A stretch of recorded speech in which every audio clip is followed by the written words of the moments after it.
The scientist, do you believe in God? Every description of God that I've heard holds God to be all-powerful, very typical, and all good.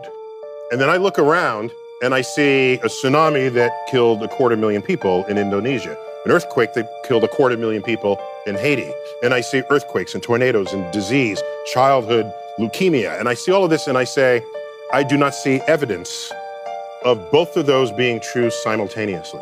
If there is a God, the God is either not all-powerful or not all good. The fact that people watched this video and praised him and were just going crazy in the comments and were like cheering him on, yeah, he said the right thing, it just shows how ignorant people are.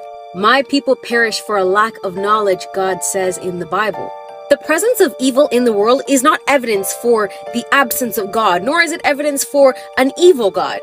Cold does not exist on its own. Cold is the absence of heat. In the same way, darkness does not exist on its own. Darkness is not an entity in and of itself. Darkness is the absence of light. Silence does not exist on its own. Silence is the absence of sound. Anytime you see evil people doing evil things, this is because they do not have the presence nor the love of God in their hearts. The experiences we are subject to in this fallen world is not a representation nor a reflection of the character of God. It is a reflection of the broken, sinful system that we live in.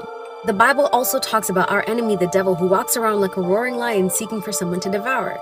The devil absolutely hates us, and one of his favorite things to do is to cause bad things to happen in our life so we can turn around and blame God. Now, I know what you're thinking. If God is so powerful, why can't he stop the devil? Why did he even create the devil to begin with? God didn't create the devil. God created an angel, and this angel was given a choice to follow God or not. This angel chose to rebel. In the same way, the first humans made the choice to disobey God in the garden. God gives everyone free will, and what we do with it is on us, not him. In order for God to be truly fair and truly just, he had to allow for the possibility of something other than good to exist. And he had to allow us the freedom to be able to choose this alternative option. What's ironic, though, is the same people who cry about all the injustices in the world and how God does nothing, these same people will never lift up a finger to try and stop it.